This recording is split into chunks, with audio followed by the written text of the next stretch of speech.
Hello everyone, this is Rebekka. Welcome back to this channel. I'm going to start a little series the next couple of weeks. We're going to talk about childcare.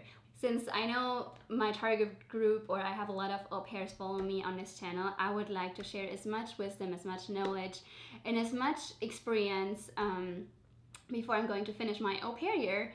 So we're going to dive into this video with one of my friends, and I know she has so much more to share too because she has a lot of experience. She has been a nanny for 8 years.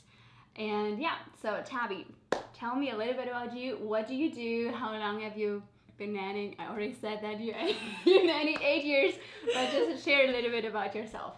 Well, thank you, Becky, for having me on here. I'm really excited to be here today and kind of dive into a few things that I've learned in my experience as a nanny. So I'm a nanny here in the United States, and I've been doing that, like you said, for almost 8 years. And I've worked with many different families, different age children, multiple kids, single kid families, and I'm just really excited to talk today. Yes, I'm so excited.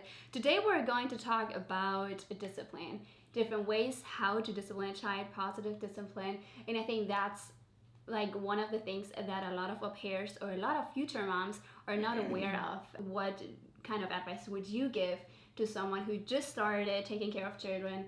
So starting out, discipline is like a kind of like a bad word. It's very negative, and I think the biggest thing to understand when you're taking care of kids is you're training them, and discipline is just part of training. So I would say just go at it with some confidence, because kids, you're the adult, they are the kids. They are naturally wanting to lean on someone else's authority, and so disciplining is just gaining that authority and keeping it. And I think when you go into a new family, starting out, it can be very intimidating to discipline a child. If they're talking to you rudely, or if they're misbehaving, if they're not listening, it's hard to put your foot down, but that's where boundaries come in. And so you create these boundaries, and I'm sure you've had to do that in your family, and you create what you are going to accept when you are in authority. And so those boundaries is what you'll lean on when you are disciplining. So if you say, hey, we're not going to talk to adults rudely, or you're not going to talk to me rudely, then for example, when that child does kind of talk back or is just very rude and doesn't listen, then we say, oh, remember, we don't do that. And so then once they cross that boundary, like, oh, okay, I did something I wasn't supposed to do, then you go into disciplining. So that boundary is what draws the line between your everyday activities and like discipline, like that negative. And there you can go to timeout, or you can go to, oh, we can't play with that toy anymore, or we have to come inside. And then you work through the different ways. Every child is different on how you're going to kind of give them the consequence for that disobedience. So I love the way how you say, how you talk about boundaries, because I feel like I was not sure where my boundaries are.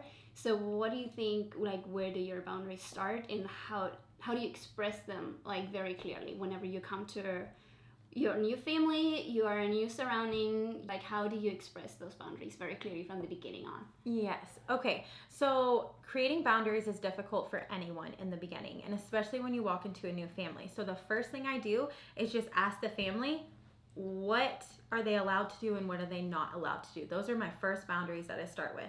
So if they're not allowed to watch TV without asking, that's a boundary that I put in place. So I make sure that I have the parents' boundaries first, because I'm working together with the parents. Then as the weeks go on, I create my own boundaries. Now through the years, I know now, walking into a family, what my personal boundaries are. But starting out, I had my own room. Well, the kids weren't allowed in my room if I didn't want them to be. So if they just went in and went through my stuff, I would say, okay, I do not want you in my room. I'm not mad at you or anything. That's just my space in my home. So if you cross over into my room, you may just have to sit in timeout for a little bit, and they'll learn very quickly. So it doesn't have to be anything bad. It's just like, create those boundaries for yourself. I'm very adamant about kids talking respectfully to adults and talking respectfully to me. If I'm going to work with them all day, I'm going to speak nicely and respectfully to them, and I expect them to do that to me.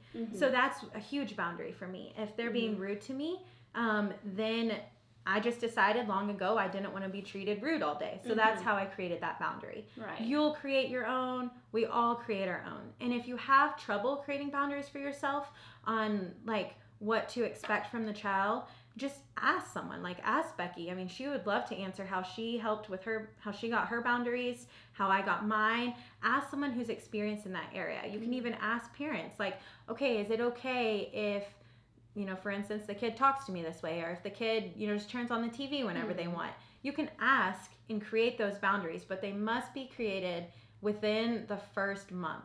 I think those first 30 days are really crucial, because then you have to start implementing it and you have to stick to your word. If you say, you know, don't turn on the TV without asking, when they turn on the TV without asking, every single time until they learn, they need to have a consequence. Whether that's, oh, we can't watch it for 5 more minutes until I'm ready to turn it on. And like, kind of like make yourself the authority, but you have to earn that by consistently applying the boundaries that you've created. And it can be really overwhelming in the beginning, but it's honestly really simple. It's anytime your nanny kid turns on the TV, you say, oops, did you remember you have to ask? Let's turn it off real fast. And then how about you come ask me? It doesn't have to be like, oh, don't turn the TV on. You know, it's all about how you approach it. And that's why I think discipline is such a beautiful thing, because it's part of training the child. Right. It's not a negative. Like, you're training them to listen to you, and therefore once they can listen to you, they respect you. So that's how I move forward with disciplining and boundaries. I love what you said, but from my own experience, I also have learned, or what I've noticed is when I came into this family that I'm in right now, my host family, that my host child, or the toddler, was pushing my boundaries a lot, because he wanted to just get to know where my boundaries are. He wanted to see, okay, how far can I go with you? Yes. So what would you do in one of those situations? If a child really tried to push your boundaries, what do you do? Yes. Okay. I would say that it's definitely very tricky to walk into any family, and it's tricky for you, but it's even tricky for a child. So you have to see from their perspective that you're walking in and you're like expecting respect and attention from someone that doesn't even know you. So I think you have to start giving your kid a little bit of grace when you walk into the family, and know that their world was completely turned upside down. You're a completely new person in their life. They're just supposed to trust you, play with you, listen to you, do what you say. That's a lot for a kid, especially when they're toddlers, but even more so the older that they get. A lot of people think that the younger the child is, the harder it is on them. But it's really the older, the more they're understanding. They're just naturally supposed to love you and listen to you. That's a lot for them to expect from them. So I think when you first walk in, giving yourself grace and giving the child grace is huge. And if they're bucking at your boundaries, that is normal. Completely normal. And I think you have to understand that it's just an adjustment period. But what you do during that adjustment period plays out for the rest of your time with that family. So that's why I say within the first 30 days, give yourself grace, but then also be very consistent with what you expect from the child. Bedtime is huge. You have to start out with a strong bedtime routine. If you don't, that child is smart enough to manipulate anyone around him to get what he wants.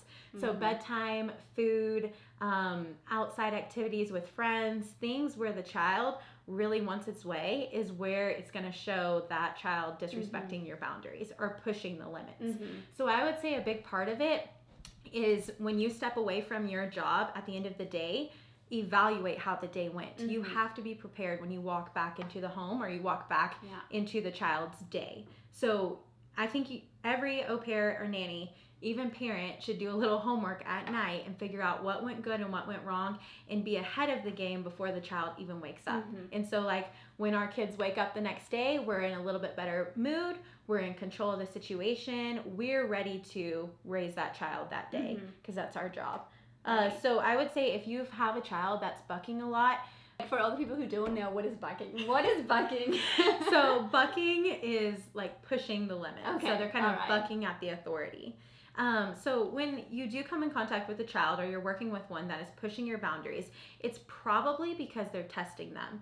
They're trying to see how consistent you're going to be. So we start to get like kind of worked up because the child is now suddenly not liking our boundaries, when really they're seeing inconsistencies. Yeah. So they're trying to break through that. And whether it's inconsistent between authorities, so maybe your boundary is different than his parents or her parents, he's trying to see what he can get by with. So if you view pushing boundaries as your own inconsistencies or the authority's inconsistencies, then you can team up with the parent and say, hey, he's really struggling with boundaries. We need to be more consistent. And that is huge. I promise you, so many of your problems will be fixed if authority is consistent. Because a child is smart. They know when you start getting weak. They know when you start kind of slacking off, not really caring what they're doing. And that's when they take that little gap and they're like, oh, okay, I'm going to do what I want. I'm going to make it miserable for her because I'm going to see when she'll break. Because they're starting to see little inconsistencies. And unfortunately, we start out inconsistent in the beginning. And so for months and months after, we're like, what's his problem? Like, he was so good the first couple of weeks. But we actually started out very weak. We didn't start out strong with boundaries. So a huge step for nannies and au pairs when you start out is create boundaries and stick to them from the beginning, even if they're awkward. If the parents say it's bedtime at 8, don't try to be the best, funnest au pair and put them to bed at 8:15, 8:30.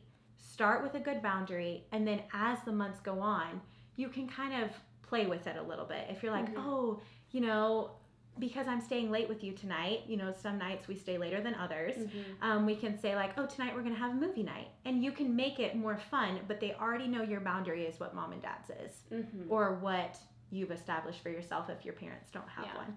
It also reminds me really how important that is to be in agreement with the parents and to really talk about it before you even start taking care of the kids, and to really like write down the things, okay, this is what we want to go, this is our goal, and this is how we want to discipline the child. For example, when you talked about the routines, like having a routine written down helps so much to like not let the kid be confused, because he knows exactly, okay, with you I can do this, and with you I can do this.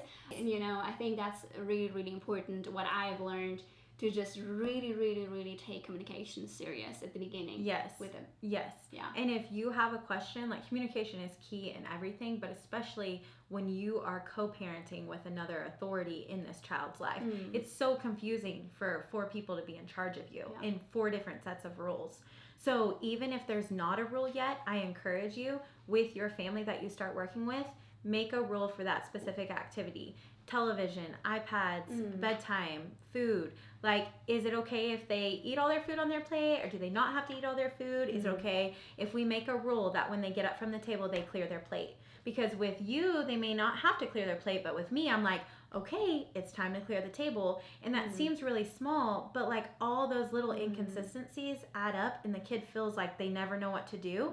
Right? So they take control. And that's when you'll start see them pushing boundaries, because they have to be the authority, because none of their authority is matching up. So they then rely on themselves. Where if you and the parents and me all have the same rules, the kid is like, oh, okay, I know that when I get up from the table, I take my plate, go put it in the sink. And they know what to do. They have freedom because they know what's expected out of them at all times. But if that's different with 3 different adults in that child's life, you and both mom and dad, then they're going to create their own authority. They're going to be it, because they want to be whoever they want at that time. Because when we lay down the rule, like, okay, nope, we can't play with the toys right now until we clear the plate, something that little can throw off the whole day. Like, they'll get upset, or they'll be like, oh, I don't want to listen to you, I don't like you, I don't like anything, when really they're just struggling on what they're supposed to do. And all kids do that. So it's something, don't beat yourself up about it. You just have to be more consistent, and you have to go, and if there's something that you need to talk with the parents, do that. If the kid is struggling in an area, it's probably something that you and the parents need to have a discussion about, and create a boundary, create a rule, and create a consequence for if it's not followed. Absolutely. That makes life so much easier, just out of my experience. And also it becomes a habit that he gets, like, whenever he knows this is a routine, or this is what we're going to do after lunch, to bring our plate to the sink. And when everybody does it, we don't have to have the battle, or we don't have to fight anymore, because he knows exactly what to do. And they want to follow rules. Kids really do. And like, when they know what to do, they feel very accomplished. So when they can just clear their plate and put it away, and you say, oh, good job for clearing the table, that's so much better than like, come back and get your plate. When you're with me, you have to put your plate in the dishwasher. Something that simple, the whole conversation is turned around to where now you're actually praising them for something that they know how to do. and you expect them to do. Mm-hmm.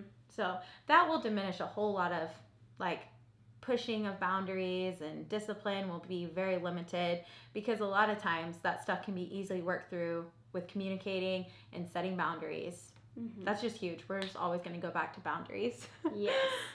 Okay, so my last question would be consequences. So if a child would misbehave and you are giving your best to, you know, have set boundaries, and you know what you're doing, you're trying, or at least you're trying your best, Yeah. and the child misbehaves, like what kind of consequence would you give, or how would you, what would you do in that situation? So like the child is just not listening no matter what. Not listening, and not obeying yes. what you're saying. Yes. Okay. So this goes back to communicating with the parents. So we've normally whatever the situation is, come up with a plan for consequences. So every child is different. We know that. Every child is constantly growing and learning. So those consequences might need to change with the child. So at 2 and 3, timeout used to work, and that used to break their little heart that they had to sit in timeout. Now he's 5 and 6. He could care less if he's sitting in timeout, and he'll be like, I'll sit here all day. You know, so then you have to move to a different consequence. So I would say it definitely depends on what the child has done, and the how severe it is, because some little things don't really matter. I'm not gonna take him out of. Okay, there's one more question that I would like to ask you. And imagine yourself being in a situation where you are asking your child for a favor.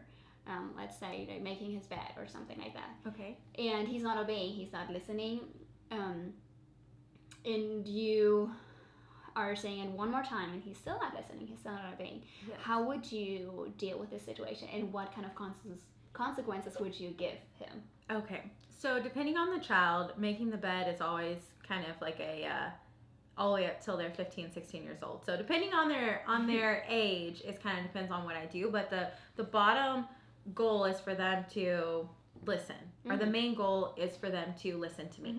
So if they're not listening, number one, I give them the benefit of the doubt, and I connect with them. So I get on their level. If they're younger, I make eye contact. I may even just hold their arms a little bit, and or their hands, and I'll say, hey, I asked you to make the bed.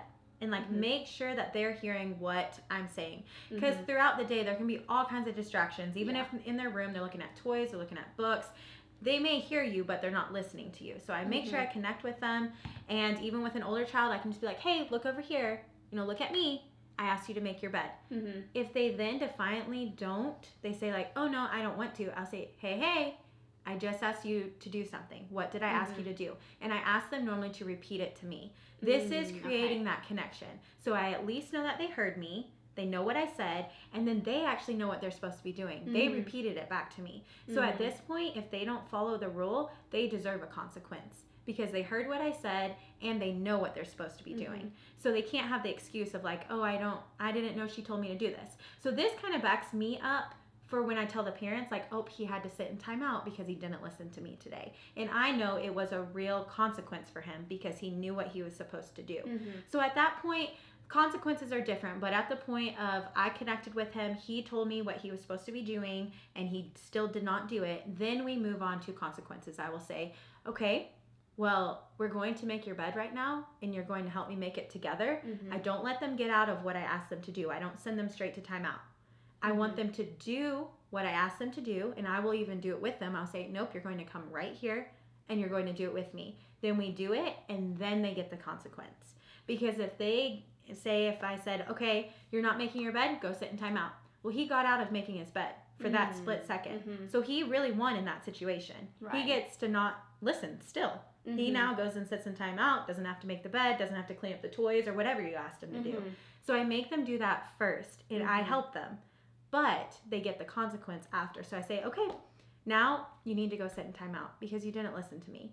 And that kind of helps the situation from escalating, because if you go straight from them disobeying to them having to go to a consequence, they're just going to blow up. Right, and they won't do it at all. But if you're like, okay, we're making the bed, and it may be kind of stressful, like they're not really helping you, but you're getting it done. Number one, you're making them do what you asked them to do.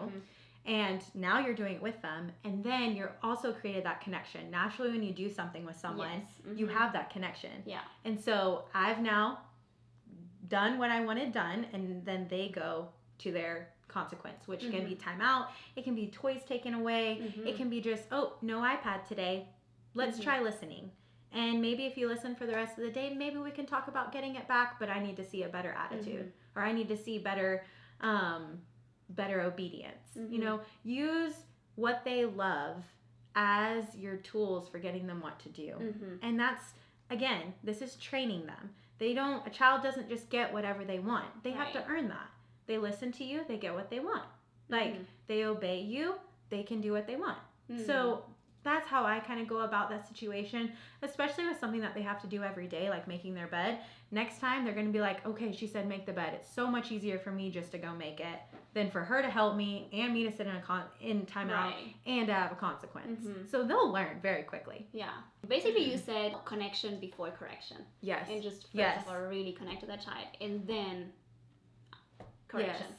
That goes a long way. And then you don't have to repeat yourself thousands of times in a week. Normally it just takes maybe once a day, but connecting with that child goes so much further than saying something over and over and just like discipline, discipline, discipline. Yeah. That connection is going to help your discipline actually be effective.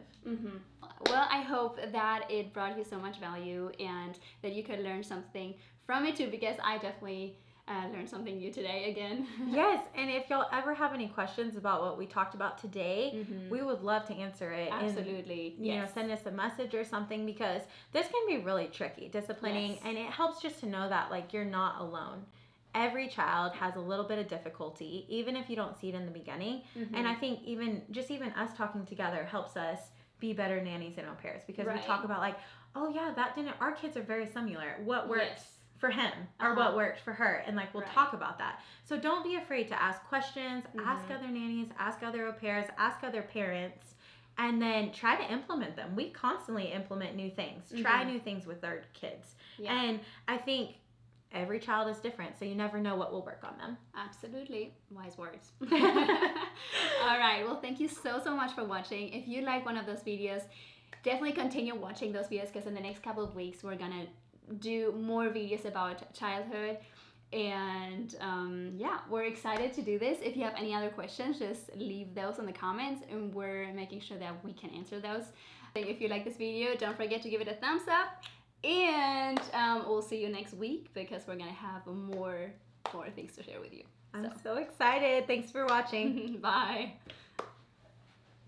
And that's all for tonight on the news.